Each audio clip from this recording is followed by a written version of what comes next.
Doctrine. What are some images that come to your mind when I say that word? I've heard other people say things like stiff, rules, fighting, quarrels, regulations. Most of the time, people have fairly negative images of doctrine. I have an image in my head of a bunch of old guys with their pipes in a little room talking about all these theological issues and philosophical issues, but never doing anything about them. Bottom line is, doctrine's really, really important. Let me tell you why. Everybody lives by doctrine. You may be watching this and you may consider yourself a secular person, irreligious person, or maybe a spiritual seeker. Whatever category that you may put yourself in, you need to know that you govern your life by the things that you believe. So in essence, everybody has doctrine.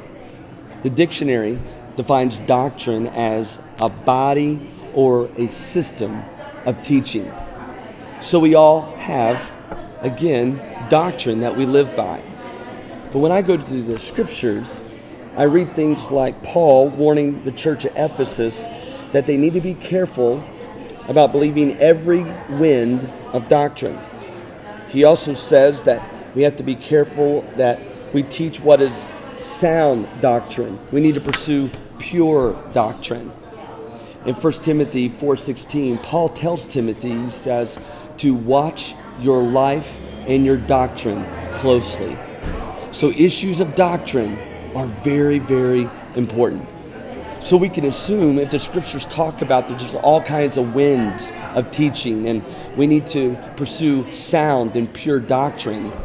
Therefore, there must exist impure, bad, or wrong doctrine. Doctrine is important to us because, number one, it defines our destination as a body of Christ. Our destination is the person of Jesus. But Jesus has revealed himself in a very specific way through the Holy Scriptures. And so therefore, he is our true north as we pursue him. But not only do we need doctrine to define it for ourselves, our destination, doctrine helps us have guardrails to keep us from going way to the left or way to the right and getting focused and staying on track as we pursue holiness to look more like Jesus every day as we follow him. Now, it's one thing to say, this is what we believe, this is our set of doctrines. It's another thing to talk about how we use doctrine. This is my theology book from seminary. It's called Systematic Theology by Wayne Grudem. As you can see, this is a really, really thick book that will probably take you and I a long time to get through.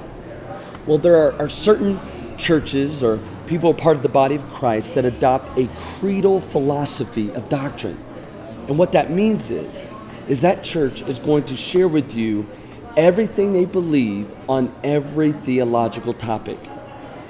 And if you came from that background, we're not putting that down. But that's a philosophy of doctrine, which is creedal. We have adopted a confessional philosophy of doctrine.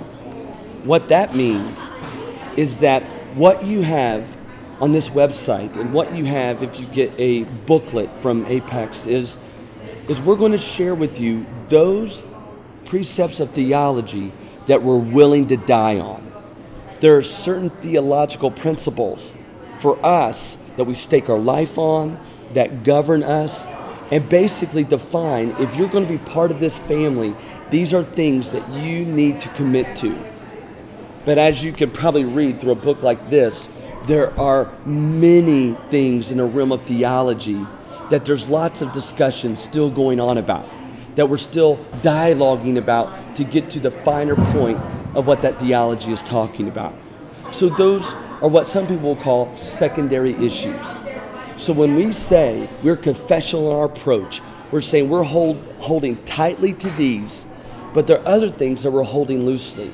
Though our doctrine may not be exhaustive because of our confessional stance, every now and then within the body of Christ, the family of God may run into issues where there needs to be a theological stance on a certain issue or an ethical problem has come about. Well, then the elders will come together and pray and discuss and deliver a stance that will govern Apex community.